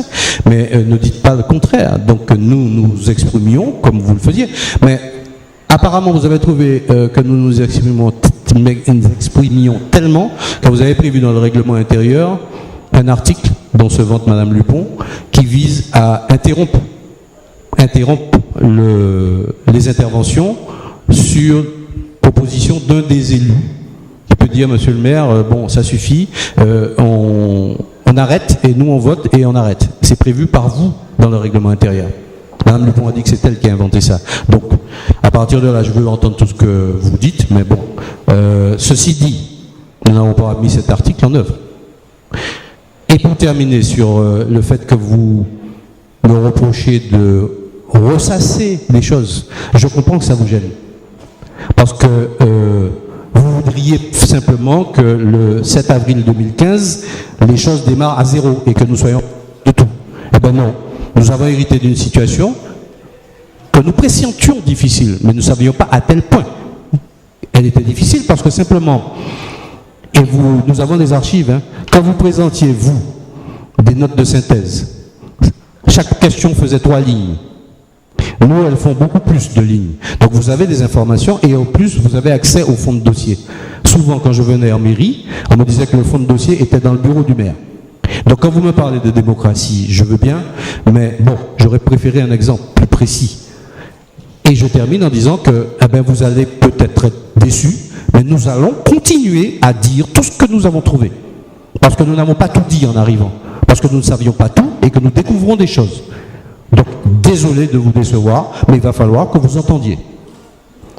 Et je termine en disant que j'ai bien écouté votre proposition et vous avez bien dit que notre proposition de ce soir, de faire de la place de l'abolition la place de la libération du 22 mai 1848, oui, effectivement, c'était une proposition, parce que nous sommes, comme vous le savez,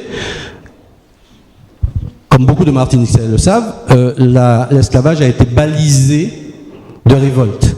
Et entre autres, la dernière, la plus marquante, celle du 22 mai, qui a fait basculer les choses, puisque le décret, vous le savez, du 27 avril, était encore dans le bateau et devait arriver en Martinique au mois de juin, et c'est sur la pression d'une dernière et ultime révolte des esclaves qui s'impatientaient que le gouverneur Rostolan a été obligé de monter au sommet de cet escalier de l'intendance pour déclarer par anticipation et de façon forcée l'abolition. Donc ça n'est pas une abolition administrative et normale, puisque le décret est encore dans le bateau, c'est bien une libération que les esclaves ont provoquée. Donc c'est ça la petite nuance. Bien sûr, administrativement, il y a eu abolition.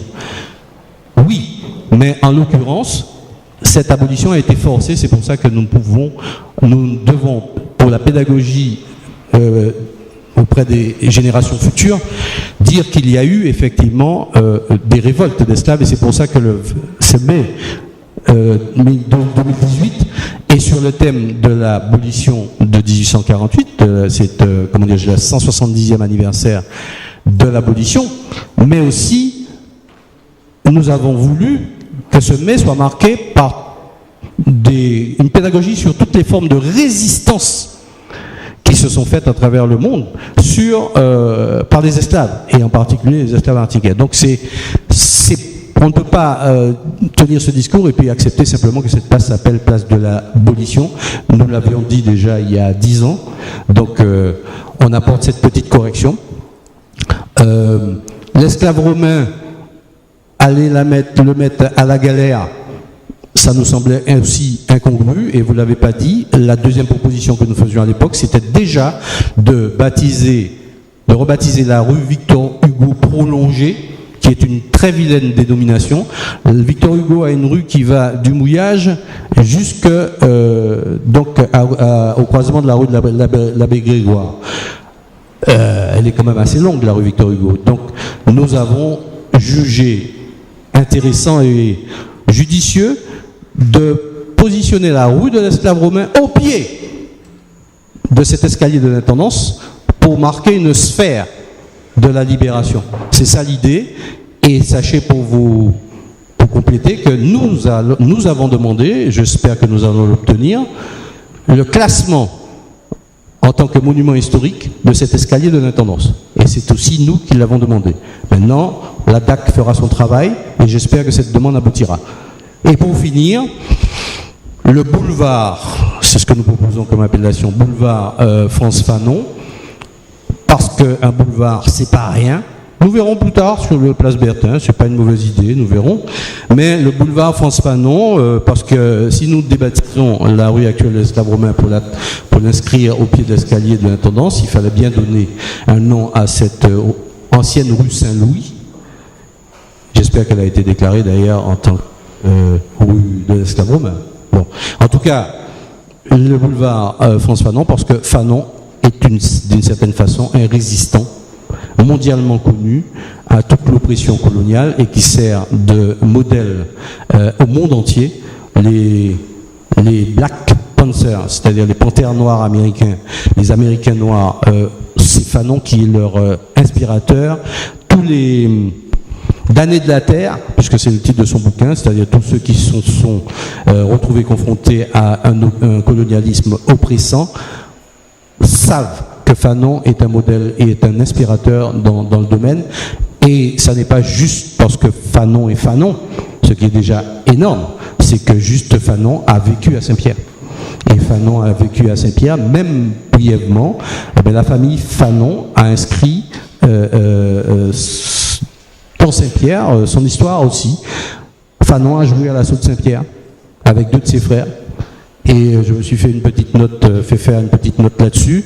Il était donc... il est connu pour ses œuvres littéraires, son engagement au Front National de Libération algérien. Et c'est un grand psychiatre qui a aussi, comment dirais-je, œuvré à faire prendre en compte l'imprégnation de la culture dans le traitement psychiatrique. C'est-à-dire que toute personne souffrant de maladie psychiatrique ça n'est pas de la même façon on ne souffre pas au Japon de maladies psychiatriques de la même façon qu'en Afrique ou chez nous. Donc il a fait prendre en compte cette notion de trace culturelle qu'il y a dans le décochage de certaines personnes dans le monde psychiatrique. Il a été aussi un grand sportif.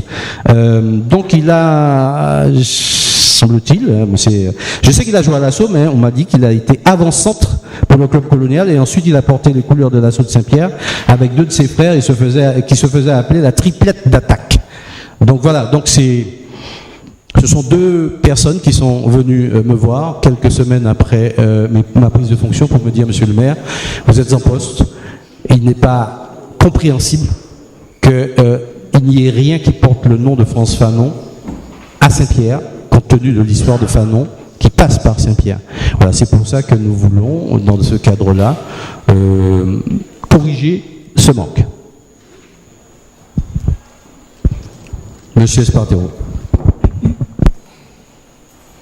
C'est vrai, monsieur le maire, c'est vrai que lorsque vous étiez dans nos conditions, vous avez fait 2 propositions, en fait.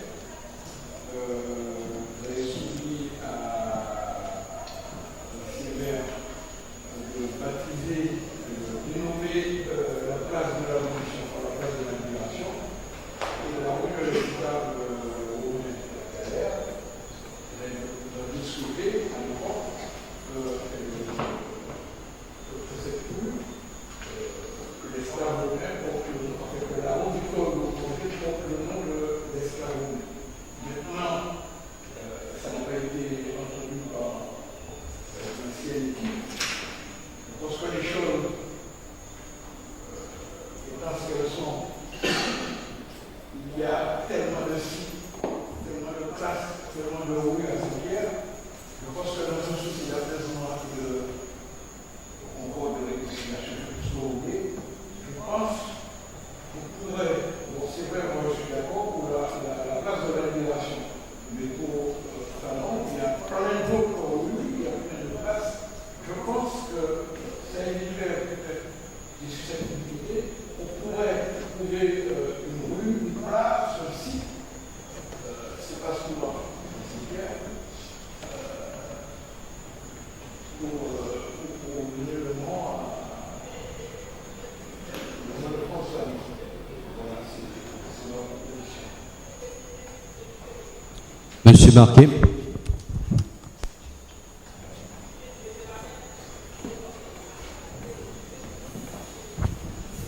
Oui, alors 18h45, 20h30, à l'heure du jour, on avait quand même 2 gros points, c'était les budgets. Je crois qu'effectivement, les budgets demandent quand même une certaine attention, donc effectivement, il faut qu'on prenne du temps. Il y a certains collègues qui s'impatientent, qui s'énervent, ça c'est leur problème, pas le nôtre. En tout cas, moi j'ai noté qu'effectivement, vous refusez même qu'on puisse avoir une décision concernant le budget, parce que monsieur, je ne suis pas tout à fait convaincu, mais je peux lui faire confiance, c'est un professionnel. Mais ce n'est pas pour quelqu'un qui ne connaît pas et qui voudrait bien savoir, je ne crois pas qu'il peut aider, c'est pas grave. Mais ce que je veux dire, c'est que quand vous intervenez, monsieur le maire, vous prenez le temps qu'il faut pour toutes sortes de choses. Donc moi, je suis Madame Larade, effectivement, dans ce conseil municipal, la parole est va libérer. Je peux rapatrier le micro, s'il vous plaît. Pas pour vous empêcher de parler, monsieur Marquet, mais c'est juste pour que d'autres personnes ne se sentent pas lésées en disant, ben voilà, le micro est là-bas et ça peut gêner quelque chose. Moi, j'entends encore une fois vos interventions, mais on dirait que vous voulez, vous gérer mon temps de parole. Alors que vous me reprochez de ne pas vous laisser parler. Et il faudrait maintenant que je réponde de façon brève, alors que c'est moi qui porte les dossiers, c'est moi qui ai le maximum d'informations. Bien sûr, je suis entouré de techniciens.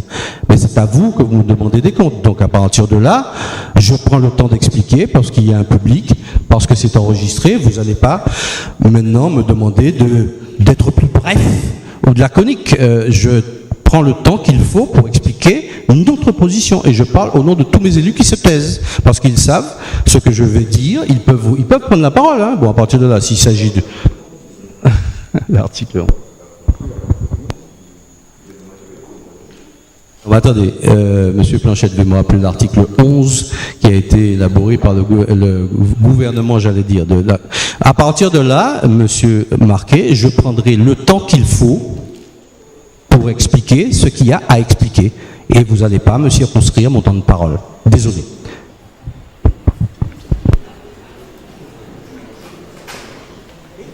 Je passe la parole à M. Planchette qui a aussi le droit de s'exprimer. Non. Je veux quand même rappeler ce que dit l'article 11 concernant les débats, même si ça gêne certaines personnes. Le maire dirige les débats. En cas d'absence, du maire, la séance est préalablement menée avec les doigts par un adjoint pris dans l'ordre de nomination. Et à défaut d'adjoint, un conseiller municipal pris dans l'ordre du tableau. Le conseiller municipal ne peut intervenir qu'après s'être fait inscrit ou avoir demandé la parole au président. La parole est accordée suivant l'ordre des inscriptions et des demandes. La détermination du temps de parole, c'est ce point qui pose apparemment un petit peu de souci, consacré à chaque affaire, est apprécié par le président de séance qui peut mettre fin aux interventions qui prolongent inutilement la durée de la séance. Dernier point de cet article 11, un membre du conseil peut demander qu'il soit mis fin à la discussion et qu'il soit procédé au vote.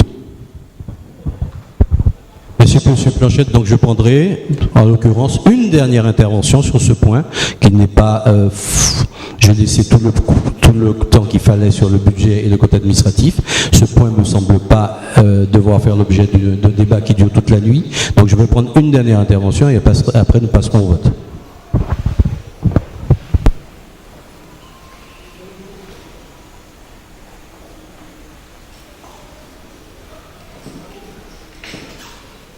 Oui, merci effectivement, collègue, de nous rappeler le règlement intérieur. Hein. C'est vrai qu'on l'écrit et on oublie très facilement qu'il existe. Donc, enfin, tu noteras quand même qu'il n'est pas question pour moi, si tu veux, de mettre en cause l'autorité du maire. C'est pas ça le problème. Le problème, c'est que effectivement, nous sommes 27 Puritains assis autour d'une table. Et il y a certains, sur le maire qui l'a dit lui-même, qui en pré-conseil, on avait discuté, donc qui n'ont pas besoin de discuter encore. Donc, ils ne prennent pas la parole. Par contre, moi je reste persuadé que justement sur le nombre d'interventions qu'il y a à faire, moi je reste persuadé que si on a quelque chose à dire, si on a des précisions à demander, si on a des explications à apporter, effectivement je crois que on devrait avoir effectivement le droit de le faire. C'est une question de droit et de respect. Parce qu'effectivement, si chaque fois, effectivement, de vous parler, vous devez éventuellement nous demander d'écouter notre pensée, à mon avis, nous ne serons pas en découvration. Monsieur Marquet, vous avez une demande de précision? Non, mais attendez, est-ce que vous avez une demande de précision? Je n'ai pas entendu de questions, je vous ai passé la parole. Bon. Je vous signale que ce règlement intérieur, vous l'avez voté. Oui. Bon, à partir de là, je n'ai pas entendu de questions, donc je passe au vote. Qui vote contre? Je voudrais qu'on vote point par point, pour être plus clair, pour être plus démocrate. Donc, la rue de l'Esclavodrome, qui deviendrait le boulevard France Fanon. Qui vote contre? Qui s'abstient? Une abstention. Décision adoptée. La rue Victor Hugo prolongée, qui sera renommée rue de l'Esclavodrome. Qui vote contre? Qui s'abstient? Adoption à l'unanimité. Je dis la rue Victor Hugo prolongée, qui sera renommée rue de l'Esclave romain. Qui vote contre? Qui s'abstient? Adoption à l'unanimité. Place de l'abolition deviendrait place de la libération du 22 mai 1848. Qui vote contre? Qui s'abstient? Adoption à l'unanimité. Merci. Je passe à la question suivante. Le projet de mise en œuvre d'une zone de mouillage organisée. Je passe la parole pour cela. J'aurais dû passer la parole à M. Éloi Blaisès, qui malheureusement a dû s'absenter pour des raisons personnelles. Il nous avait prévenu qu'il ne pourrait pas aller jusqu'au bout de ce conseil. Donc en fait, je porte à la connaissance du conseil municipal, pour ceux qui ne le savent pas, qu'il y a nécessité de mettre en place une zone de mouillage organisée sur la commune de Saint-Pierre. En tout cas, c'est notre souhait. Et qu'afin de présenter ce projet, un certain nombre d'études ont été lancées, notamment relatifs à la faisabilité financière de l'opération, dont la mise en œuvre a été faite par la CCIM et a été exécutée par le cabinet SAFEJ en janvier 2017. Il est prévu donc que la maîtrise d'ouvrage du projet soit assurée par Cap-Nord, qui a déjà pris les rênes de cette opération. Voilà, chers collègues, vous avez la parole. Donc il s'agit aujourd'hui d'approuver le projet de mise en œuvre d'une zone de mouillage organisée et de m'autoriser à prendre toutes les mesures utiles à l'exécution de l'opération. Qui souhaite s'exprimer là-dessus? Pas de questions. Qui vote contre? Qui s'abstient? Adoption à l'unanimité. Modification simplifiée du plan d'urbanisme. Il est question donc de modification simplifiée. Je passe pour ça la parole à Madame Rosemarie Génaud-Plesdin. Le plan local d'urbanisme de la commune de Saint-Pierre a été approuvé par délibération du conseil municipal le 13 juin 2013. Aujourd'hui, le PLU de la ville de Saint-Pierre doit faire l'objet d'une modification simplifiée afin de garantir la réalisation du projet de zone de mouillage organisée engagé par Cap-Nord Martinique. Les zones de mouillage organisées peuvent apporter une réponse pertinente et efficace à plusieurs problématiques et enjeux rencontrés à Saint-Pierre sur la côte nord Caraïbe, dans une plus grande mesure, notamment de développement économique ainsi que de protection et valorisation du patrimoine naturel. Le site envisagé pour l'installation de ces équipements, localisé sur les parcelles C407, C24, C419, B184, B185, B834 et B1005, est à cheval sur les zones U et U2B. Or, le règlement de ces secteurs y interdit toute installation de postes de dépôt d'hydrocarbures, bien que la zone U1 en dénombre plusieurs. Au travers de cette procédure, il s'agit d'intégrer plusieurs ajustements et précisions de manière à clarifier l'application du règlement des zones U1 et U2B du PLU. En effet, l'évolution du PLU initiée présentement vise à la réalisation de ce projet qui repose sur la création d'un apportement et d'un poste d'avitaillement en carburant des bateaux qui y effectueront leur mouillage. La modification constitue une évolution du PLU qui n'est pas soumise à enquête publique au titre du Code de l'environnement. Toutefois, le dossier doit faire l'objet d'une mise à disposition du public afin que celui-ci puisse formuler ses observations en application des articles L153-45 à L153-48 du Code de l'urbanisme relatif à la procédure de modification simplifiée des documents d'urbanisme. Les modalités de mise à disposition du public du dossier de modification doivent être précisées par délibération du conseil municipal. Ainsi, le maire propose de mettre à disposition des administrés un registre et le dossier. Un communiqué sera diffusé sur les ondes pour informer de cette mise à disposition. le maire demande au conseil municipal de bien vouloir approuver la modification du règlement des zones U1 et U2 du plus dans le cadre de la réalisation du projet de la zone de mouillage organisée porté par Cap Nord Martinique et d'approuver les modalités de mise à disposition du dossier de révision du plus tel que proposé. Merci. Collègue, vous avez la parole. Pas de questions? Nous passons donc au voix. Qui vote contre? Qui s'abstient? Adoption à l'unanimité. Nous passons donc à la question suivante. Demande de cession de parcelles A382, A383 situées au lieu dit La Guinguette et C24, C407 et C19 situées au quartier fort dans le cadre de la ZMO. Toujours. Je repasse la parole pour cela à Madame Génobesda. Dans le cadre de la création de la zone de mouillage organisée, Cap Nord, maître d'ouvrage du projet, va solliciter auprès de la ville de Saint-Pierre une demande de cession des parcelles nécessaires au projet. Ainsi, les parcelles A383, A382 à La Guinguette et C24, C419 et C407 au quartier du Fort doivent faire l'objet d'une demande de cession de la commune à l'État. Suite à cette acquisition, une procédure de rétrocession de ce foncier au bénéfice de Cap Nord sera réalisée par la ville. Cette demande de cession se justifie par les investissements lourds qui devront être réalisés par Cap Nord sur ces parcelles. En effet, il est prévu au quartier du Fort la réalisation d'une capitainerie 120 mètres carrés au sol sur 2 niveaux, un bâtiment de commerce 90 mètres carrés au sol sur un niveau plus 30 mètres carrés de terrasse couverte. 3 cabets, une aire de lavage haute pression et une aire de stockage de conteneurs, de collecte et de tri de déchets. En ce qui concerne La Guinguette, il s'agit d'une régularisation puisqu'il existe depuis de nombreuses années un bâtiment communal sur les parcelles concernées. Le bâtiment existant et le foncier seront mis également à disposition de Cap Nord pour la réalisation des aménagements nécessaires au bon fonctionnement de la ZMO. Le maire demande au conseil municipal de l'autoriser à solliciter de l'État la cession des parcelles suivantes situées sur le domaine maritime public A383, A382 à La Guinguette et C24, C419 et C407, 407A du Fort dans le cadre du projet de zone de mouillage organisé. De l'autoriser à effectuer toutes les démarches utiles à cette fin. Collègues, vous avez des questions? Monsieur Espartero. Concernant la rétrocession du bâtiment de La Guinguette à Cap Nord,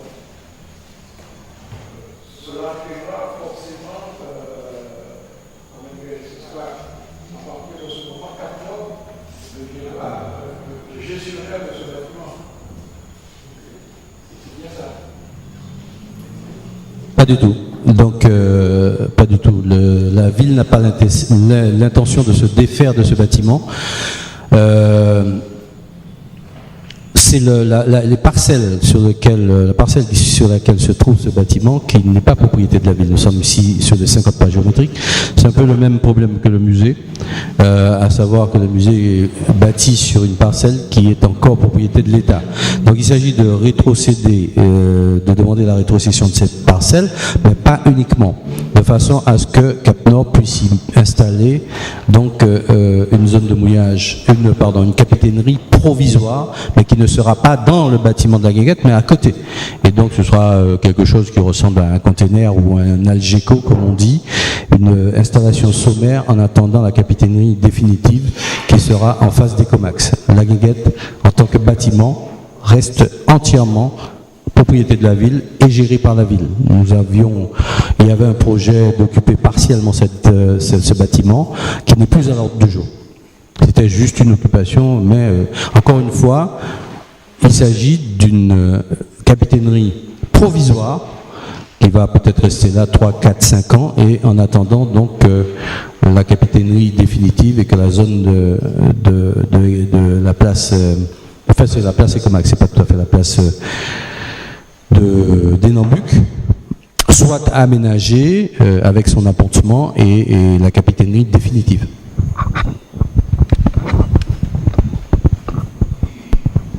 Y a-t-il d'autres questions? Pas d'autres questions? Nous passons au vote. Qui vote contre? Qui s'abstient? Adoption à l'unanimité de ce point. Nous avons un dernier point qui est en fait l'additif. Et donc, je passe la parole pour cela à M. Planchette Hervé. Merci. Alors, le dernier point, c'est le projet de rénovation énergétique de l'éclairage public. La ville de Saint-Pierre souhaite engager la rénovation énergétique de l'éclairage public sur son territoire.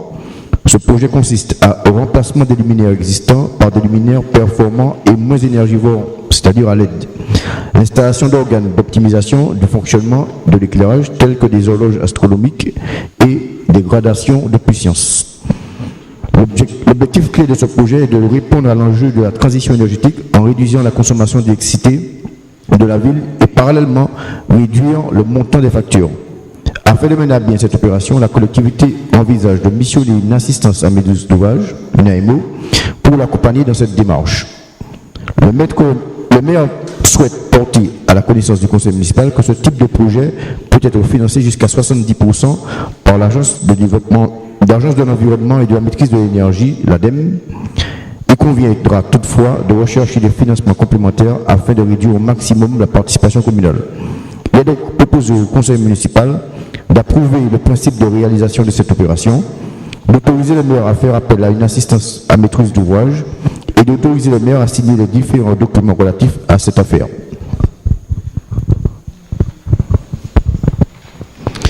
Collègues, vous avez la parole sur ce point. Qui souhaite s'exprimer? Pas de questions? Donc nous passons au vote. Qui vote contre? Qui s'abstient? Adoption à l'unanimité. Et pour finir, je voudrais peut-être, il y a une intervention que M. Planchette voulait faire, je crois. En information diverse, il ne s'agit plus de délibération. Je ne me trompe pas. Non, mais je crois que... Voilà, je passe la parole à Hervé Planchette. Il avait deux propositions. Effectivement, deux propositions à faire. Il y en a une qui a été une de mes propositions qui a été également faite également par notre sénatrice. Vous n'êtes pas sans savoir, vous n'avez pas pu louper cette information délicate concernant l'association Union des femmes de la Martinique qui souffre d'un déficit budgétaire ne permettant pas de payer ses employés. Et donc, je propose donc que nous puissions, dans un prochain conseil municipal, monsieur le maire, voter la possibilité de subventionner, comme d'autres communes vont peut-être le faire, parce que ça a été une demande qui a été faite à toutes les autres communes, de porter une contribution de la ville de Saint-Pierre à l'Union des femmes de la Martinique, qui, je rappelle, mène un combat difficile et, pour nos femmes, pour nos mères, pour toutes celles qui sont autour de nous, et pour l'égalité. Donc, cette proposition que je ferai qu'on puisse retenir. Et puis, la deuxième information que je veux porter, c'est que je représentais le maire à l'association des maires mercredi après-midi, et en présence il y avait un point d'ordre du jour avec le lieutenant-colonel Agostini, commandant en chef de la gendarmerie de Martinique. Et quand je suis intervenu pour parler de nos relations avec la gendarmerie, après mon intervention, le colonel a demandé à la parole, il nous a félicité la ville de Saint-Pierre pour sa policière municipale et l'organisation de sa police municipale devant toutes les autres mairies. Il disait que c'était un exemple à suivre. Il a pris deux manifestations pour lesquelles ils ont eu énormément de remontées positives. C'est l'organisation du Tour d'Éole et la dernière manifestation carnavalesque du Mardi Gras avec le défilé des orchestres de rue organisé avec le corps. Et donc, monsieur le maire, il me demandait de mettre l'information des félicitations du lieutenant-colonel Agostini concernant notre police municipale. Voilà. Merci beaucoup. Donc effectivement, c'est quelque chose que nous recevons avec plaisir parce que compte tenu des moyens, des faibles moyens que nous avons, nous savons que nous n'avons pas toutes les possibilités de déployer ces moyens justement sur la police municipale, mais bon, avec l'effort que nous avons fait de recrutement de 2 ASVP, nous avons permis, là aussi, c'est difficile à entendre, je sais qu'il y en a qui ne vont pas vouloir que je le dise, mais nous avons trouvé une policière pour une ville de 4200 habitants, et sachant en plus que la ville était restée 2 ans sans policier du tout.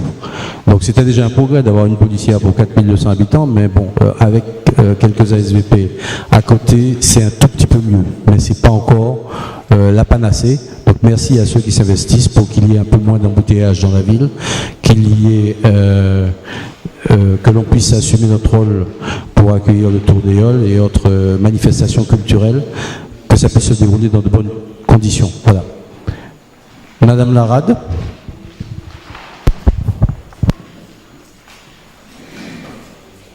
Bon, je vais devoir vous quitter avant le dernier point parce que j'ai des obligations. Je voulais, je prends part à ces félicitations puisque la policière a été embauchée sous notre mandature, Daniela, si je ne me trompe pas de son prénom. Donc, je prends aussi ces félicitations et sachez que c'est avec fierté que je vois tous les efforts qui ont été consentis pour renforcer son service. Voilà. Sur ce, je vous souhaite une très bonne soirée et bons travaux. Mais, Madame Larade, je vous souhaite une bonne soirée, mais nous souhaitons une bonne soirée parce que nous en avons terminé. Merci beaucoup, ça n'était qu'une information. Monsieur Espartero.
Merci, M. Espartero, mais la population a été informée en tout cas. Merci beaucoup, bonne soirée.